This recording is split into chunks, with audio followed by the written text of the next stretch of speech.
그런 우스갯소리가 있습니다. 눈이 작은 남자는 용서할 수 있지만 여자만 보면 눈이 커지는 남자는 용서할 수 없다. 또 과거가 있는 남자는 용서할 수 있지만 미래가 없는 남자는 용서할 수 없다. 귀를 뚫은 남자는 용서할 수 있지만 귀가 막힌 남자는 용서할 수 없다. 머리카락이 없는 남자는 용서할 수 있지만 머리에 든 것이 없는 남자는 용서할 수 없다. 밥을 많이 먹는 남자는 용서할 수 있지만 반찬 투정하는 남자는 용서할 수 없다. 이런 우스개 이야기가 있습니다. 여러분 어떻습니까? 이건 우스갯소리로 시작을 했습니다마는 과연 여러분의 판단 기준, 이것은 용서할 수 있고 저것은 용서할 수 없다. 여러분은 어떤 기준을 가지고 계십니까?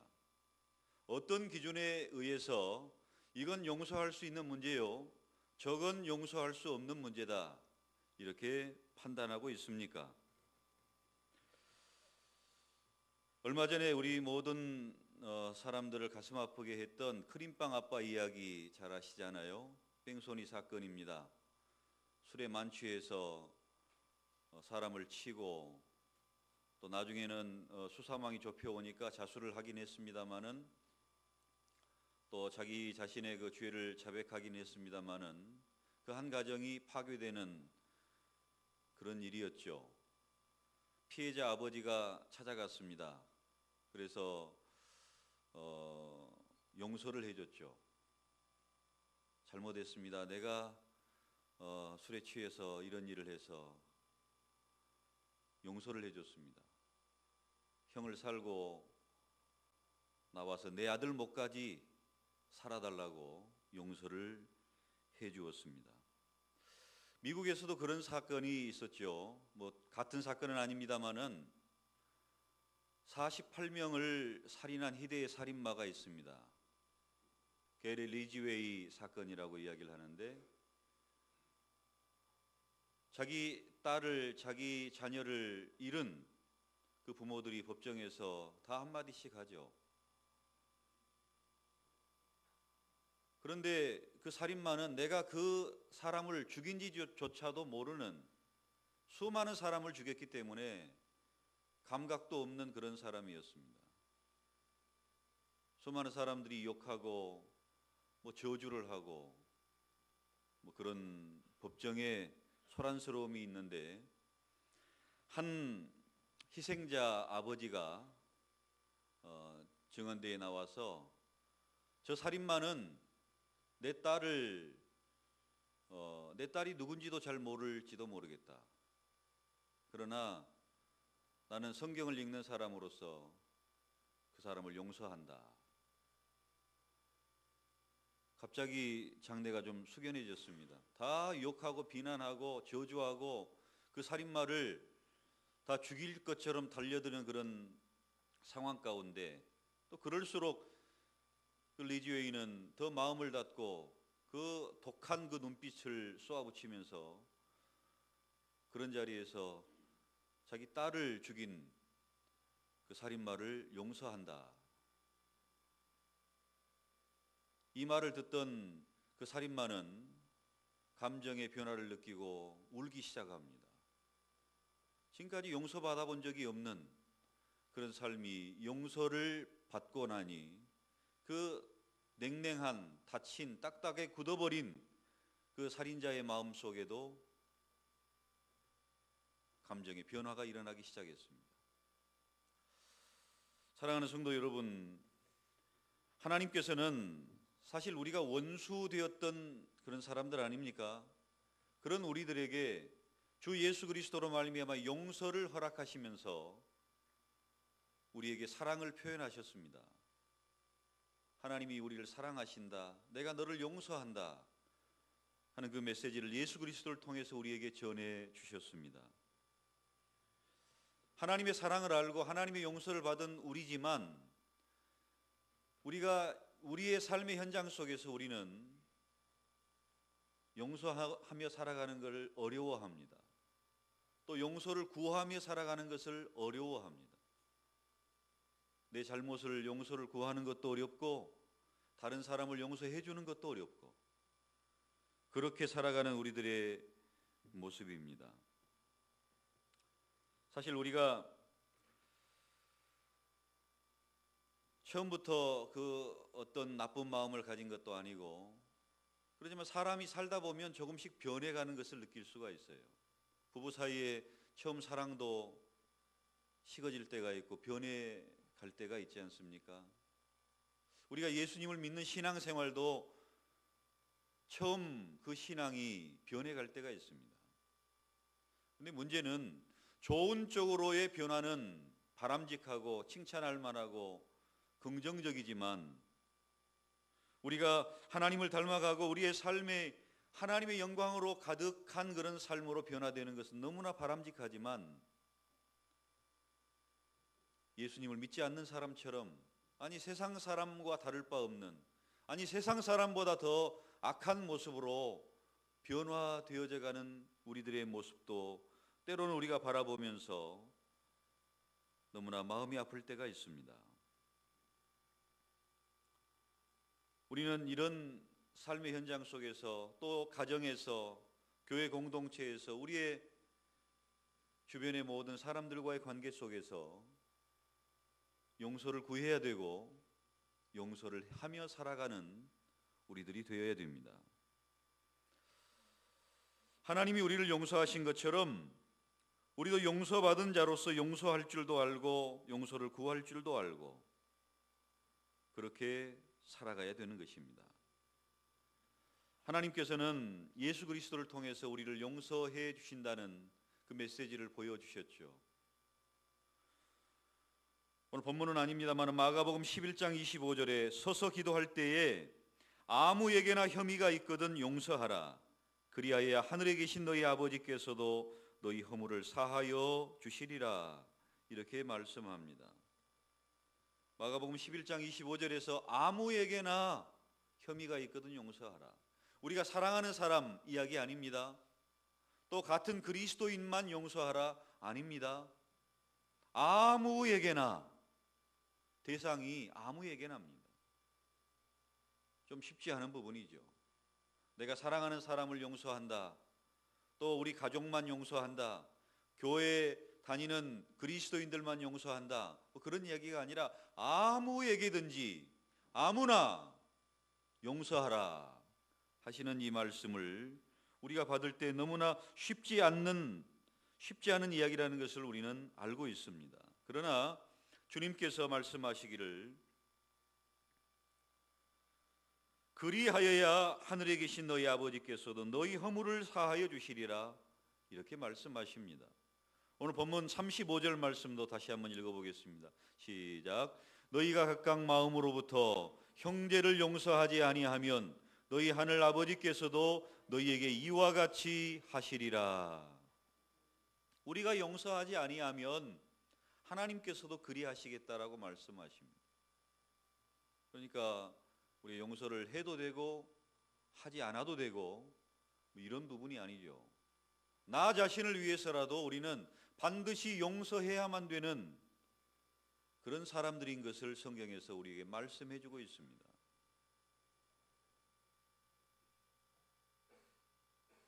여러분, 사실 용서한다는 것은요, 어찌 보면 아무에게나 용서한다 하는 이 말이 어려운 것 같지만 또 반대로 뒤집어 보면 이건 또 쉬운 이야기일 수도 있습니다. 사실 우리가 멀리 있는 김일성을, 김정은을 용서한다. 뭐 나와 상관없는 사람이기 때문에 뭐 그럴 수 있어요. 그런데 막상 내 사랑하는 사람들이, 나와 함께하는 사람들이 같은 공동체 안에서 서로 말과 행동과 태도와 그 삶에 부딪히는 여러 가지 인간관계의 모습 속에서 용서하기는 사실 더 어렵습니다. 이런 부분들을 우리는 먼저 마음에 좀 생각할 필요가 있습니다. 마가복음에서는 아무에게나 용서하라. 오늘 본문에서는 형제를 용서하라. 이렇게 말씀하십니다.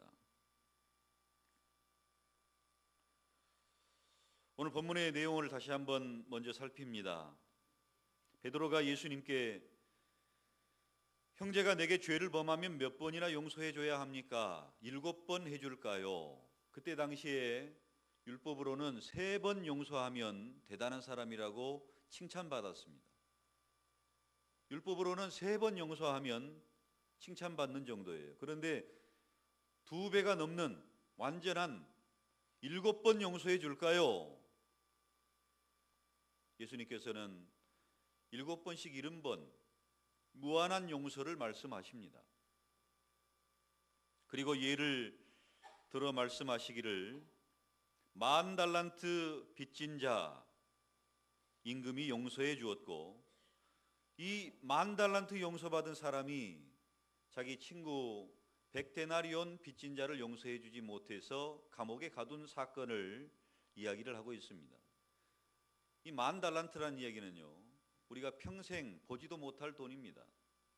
1달란트만 해도 평생 우리가 모아보지도 못할, 만져보지도 못할 돈이에요. 그런데 10,000달란트이니까 1달란트만 해도 뭐 수십억인데 10,000달란트, 우리가 뭐 상상할 수도 없고 그 은행의 수치상으로만 있는 그런 돈이라고 해도 과언이 아닙니다. 그런 돈에 빚을 진 사람이 100데나리온은 100일 품삯 정도 되는 돈이죠. 뭐 한 1,000만 원 될 수도 있겠고요. 그런 사람이 내게 빚을 갚지 않는다고 해서 감옥에 가두고 빚을 갚을 때까지 고통을 주는 이런 일을 이야기를 하시면서 형제를 용서하지 아니하면 하나님께도 용서받지 못한다 하는 말씀을 해주고 있습니다. 사실 우리가 이 용서에 대한 이야기를 할 때 그 선택은 우리의 자유라고 할 수 있습니다. 용서해도 되고 용서하지 않아도 됩니다. 물론 하나님의 말씀은 용서하라 이지만, 그러나 내가 하지 않겠다는데 뭐 어쩌겠어요. 용서 못하겠다는데 어쩌겠습니까?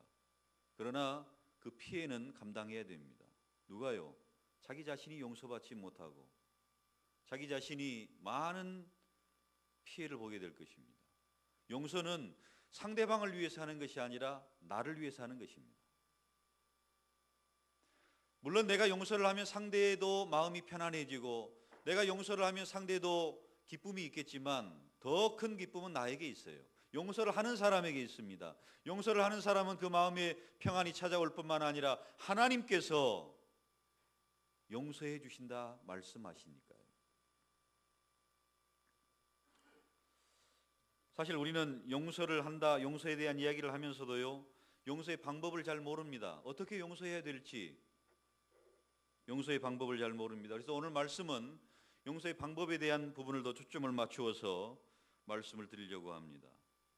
용서할 때는요, 내가 당한 억울한 일, 그 힘든 일을 생각하지 말고 내가 이 용서를 해줌으로 말미암아 내가 어떤 축복을 받을 것인가, 이걸 좀 생각하시길 바랍니다. 내가 어떤 손해를 봤는데, 내가 당한 게 어떤 건데 그것 이야기하면 용서 안 돼요. 그런데 용서함으로 인해서 내가 어떤 축복을 받을 것인가, 내가 어떤 유익을 받을 것인가, 이런 생각을 하게 되면 할 수 있습니다. 성경에서 우리가 용서하는 그 사람이 될 때는요, 우리에게 인내심이 생긴다고 말합니다. 고통스러운 일을 당하면요, 우리는 인내가 생겨요. 유익한 것이죠. 또 우리가 고통을 당하게 되면 관심사가 바뀌게 됩니다. 전에는 사실 우리가 살아가면서요, 필요 없는 그런 일에 우리의 시간을 투자하고 물질을 투자하고 여러 가지 일들을 하면서 우리의 시간을 낭비할 때가 있어요. 그러나 고통이 찾아오면 다른 거 다 필요 없습니다. 고통이 찾아오게 되면 그동안 필요 없는 일에 마음을 쏟았던 것을 다 정리하게 된, 무가치한 일들을 정리하게 됩니다. 고통의 순간에는 다른 생각이 없어요. 예를 들어서 우리가 아파 누워 있다고 생각하면요, 다른 뭐 신경 쓸 겨를이 없어요. 오직 그 고통과의 싸움이 시작이 됐기 때문에, 그 아픔과의 싸움이 시작됐기 때문에 다른 일에 마음 둘 시간이 없단 말입니다. 우리는 수많은 중독에 사로잡혀 살아가고 있잖아요. 어떤 사람은 홈쇼핑 뭐 중독, 어떤 사람은 뭐 술 담배 중독, 어떤 사람은 뭐 여행하는 것, 모든 자기 취미 생활, 그런데 중독이 될 정도로 살아가는 사람들이 많이 있잖아요. 그러나 몸이 아프면, 고통이 찾아오면 자기가 좋아하고 즐기고 나는 매니아다라고 이야기하는 그 모든 것들도 내려놔야 돼요. 다 내려놔야 됩니다. 또 우리가 고통을 당하고 어려움을 당하다 보면요, 우리의 교만한 모습이 겸손한 모습으로 바뀌게 됩니다. 고통이 찾아오면 나 스스로 모든 것을 감당하고 잘 되었던 그런 일들이, 내가 잘나서 잘 되었다라고 생각되는 그런 일들이 자기 자신의 참 모습을 살펴보게 되므로 겸손한 모습으로 바뀌게 돼요. 아나무인이었던 사람들이 자기 자신의 실체를 보게 되는 것입니다.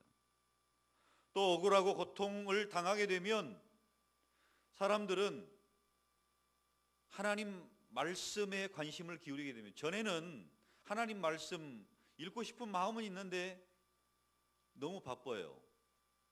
다른 생각들이 많아요. 하나님 말씀 좀 읽어야지 했는데 손으로 가는 것은 다른 재미있는 책에 손이 갑니다. 신문으로 손이 가고 다른 재미있는 잡지, 또 뭐 가십거리들, 뭐 그런 쪽에 얼른 손이 갑니다. 또 다른 일이 바쁘면 성경 읽는 것은 뒤로 미뤄요. 그러나 우리에게 고난이 찾아오면요, 다른 거 다 필요 없어요. 다른 베스트셀러 다 뒤로 물려집니다. 하나님 말씀 읽고 싶다가 아니라 말씀을 읽게 돼요. 실제적으로 고통의 순간에는 다른 거 필요 없습니다. 하나님 말씀 읽게 돼요.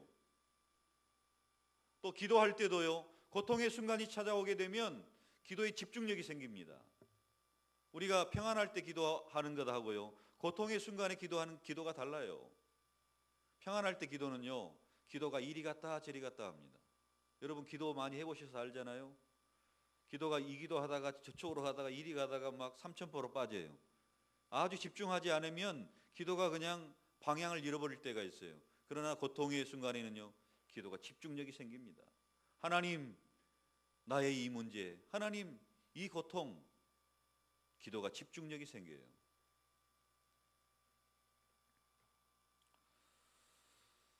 주의 법이 나의 즐거움이 되지 아니하였더라면 내가 고난 중에 멸망하였으리이다. 주의 법이 즐거움이 됩니다. 또 내가 여호와께 간구하매 내게 응답하시고 내 모든 두려움에서 나를 건지셨도다. 내 기도에 응답하시고 나의 모든 고통에서 건져주시는 기도의 은혜를 체험하게 됩니다. 또 우스갯소리로 그런 이야기가 있잖아요. 다이어트 하는데 마음고생 한번 해봐라, 살이 쑥쑥 빠진다, 뭐 그런 이야기도 있지 않습니까? 정말로 고통이 찾아오면 살이 쑥쑥 빠져요. 뭐 다이어트 이야기할 필요도 없습니다. 그리고 우리가 이런 고통의 순간에서 우리는 연단이 되고 훈련이 되고 강해집니다. 강해지게 돼 있어요. 그러니까 우리가 어떤 순간에든지 어떤 어려움이든지 어떤 고통이든지 우리에게 찾아오면 그것이 우리에게 유익한 것이라는 것을 여러분 기억하십시오. 이런 모습 저런 모습을 통해서 우리에게 유익한 일들이 많이 있습니다. 그런데 우리가 용서하고 할 때도요, 그 사람 때문에 내가 이런 일을 당한다 이런 생각하면 용서할 수 없어요. 그런데 여러분에게 찾아온 수많은 유익들을 바라보시라는 겁니다. 여러분에게 찾아온 수많은 축복들을 바라보시라는 겁니다. 그러면 용서할 수 있어요. 여러분의 시각을 바꿀 수 있기를 바랍니다. 또 하나님께 감사하면서 용서하시기를 바랍니다. 사실 하나님께서 우리를 죽이시고자 하면 왜 못 죽이시겠어요? 하나님께서 어려움을 주시고자 하시면 왜 우리가 어려움 당하지 않겠습니까? 그런데 하나님께서는 감사하게도 감당할 수 있는 것만 주신다는 거예요. 감당할 수 있는 걸 주시거나 피할 길을 주시거나 하시는 분입니다. 다윗이 인구조사를 하고 범죄했을 때에 갓 선지자를 보내서 이야기를 합니다. 세 가지 중에 하나를 선택해라. 7년 동안 기근을 당할 것이냐, 원수에게 석 달을 쫓겨다닐 것이냐, 아니면 3일 동안 전염병에 휩쓸리게 될 것이냐, 그 셋 중에 하나 골라라. 하나님의 손에 맡기겠다고 전염병을 택합니다. 그리고 하나님께서 긍휼히 여기셔서 7만 명이 죽고 난 이후에 하나님께서는 다윗과 그의 백성들을 용서하셨죠.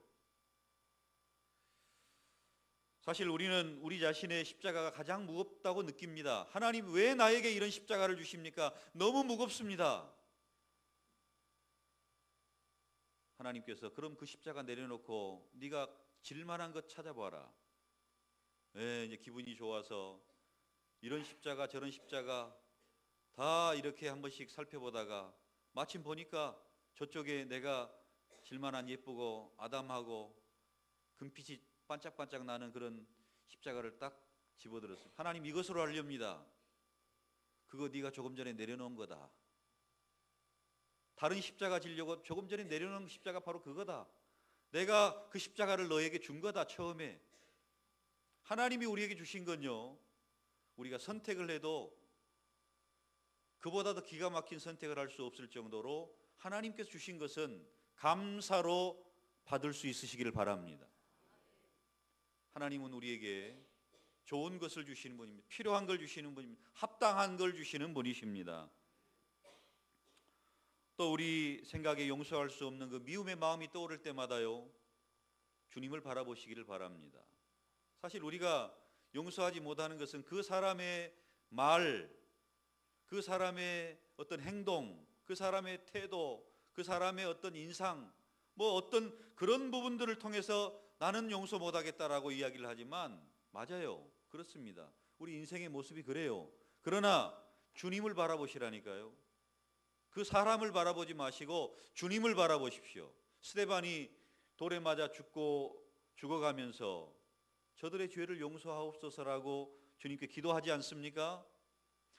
돌을 들어 자기를 치는 자들을 바라보면 용서하기 어려워요. 그러나 누구를 바라봅니까? 하나님 보좌 우편에 서신 주님을 바라봅니다. 주님을 바라보면서 저들을 용서해요. 우리가 바라보아야 될 분은 주님입니다. 여러분의 삶의 현장 속에서, 고통의 문제 속에서 주님을 바라보실 수 있기를 축원합니다. 괴로울 때 주님의 얼굴 보라, 평화의 주님 바라보아라. 세상에서 시달린 친구들아, 위로의 주님 바라보아라.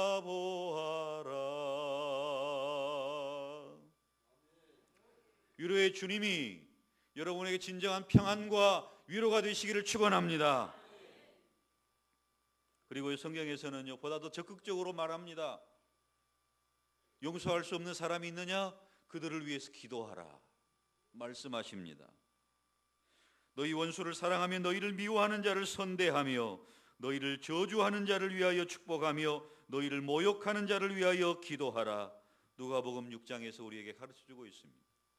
기도하라, 기도하라. 그리고요, 하나님 앞에 맡겨야 됩니다. 사람들은 내가 심판자가 되려고 하고 내가 판단하는 사람이 되려고 하지만 주님께서는 심판은 내 것이다. 주님이 하신다. 주님께서 하시겠다고 말씀하십니다. 사실요, 우리가 심판자가 되면요, 제대로 된 심판을 못합니다. 또 하나님께서 그런 권세나 그런 영향력을 우리에게 주신 일도 없지만 우리가 하려고 하면 제대로 못해요. 오히려 우리가 심판하려고 하면 우리가 죽습니다. 대부분이 그래요. 하나님이 하시겠다고 말씀하십니다. 그래도 용서가 잘 안 됩니까? 나 자신을 좀 보십시오. 내 책임이 더 커요. 상대방 때문에 힘듭니까? 아니에요. 내 책임이 더 커요. 묵상해 보십시오. 상대 때문에 힘든 것이 아니라 나 때문에 힘든 거예요. 그 원인이 나한테 있습니다. 주님께서는 우리에게 궁극적인 그런 목표를 주십니다. 원수를 사랑하라. 이 단계까지 나아가기를 주님께서는 원하십니다. 사실 이런 단계는 주님께서 특별한 은혜와 하나님께서 성령을 통해서 우리에게 귀한 은사를 주셔야 가능한 일입니다만은, 여러분, 제가 서두에도 말씀드렸듯이 멀리 있는 사람 용서하기 어렵지 않습니다. 미국에 있는 누구, 북한에 있는 누구 용서하기 어렵지 않아요. 그러나 내 사랑하는 가족, 내 사랑하는 친구들, 내 사랑하는 공동체 용서하기가 쉽지 않습니다. 사랑하기 때문에 더 어려운 거예요.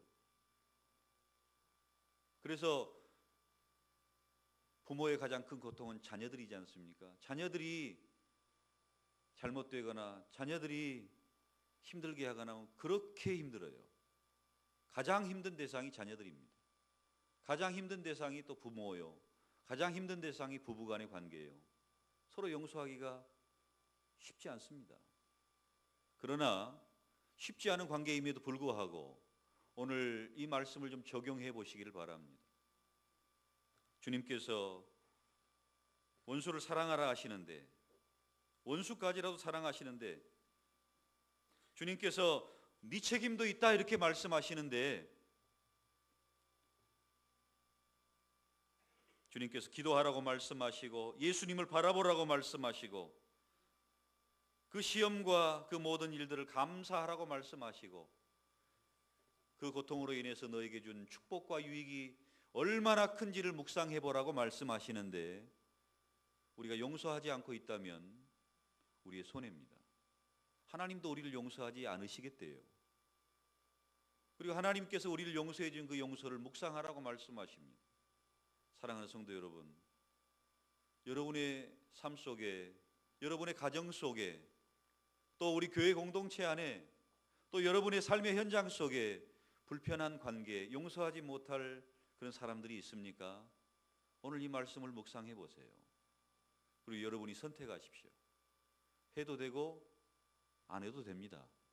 그러나 안 하면 하나님께서 주시는 축복이 우리의 것이 되지 못해요. 하나님께서 우리를 용서하지 않으시겠다고 말씀하십니다. 한번 계산해 보십시오. 어떤 게 더 이익인지, 용서를 해야 되겠는지, 아니면 그냥 하지 말고 살아야 될 것인지. 하나님께서 여러분에게 답을 주시기를 소망합니다. 하나님 아버지, 주께서 우리를 위해 사랑하는 독생자를 아낌없이 내주시면서 대속의 죽음을 허락하셨고 우리를 용서하여 주셨습니다. 1만 달란트 빚진 우리를 용서해 주셨습니다. 주님, 우리도 용서하며 살게 하여 주옵소서. 용서할 때 우리가 더 큰 축복과 유익을 받아 누리며 살아가는 백성이 되는 줄로 믿사오니, 주여, 우리 가정 안에, 부부 사이에, 부모와 자녀들 간에, 또 교회 공동체 안에, 우리의 삶의 현장 속에서 용서하며 용서를 구하며 살아가게 하여 주시옵소서. 예수님의 이름으로 기도드리옵나이다. 아멘.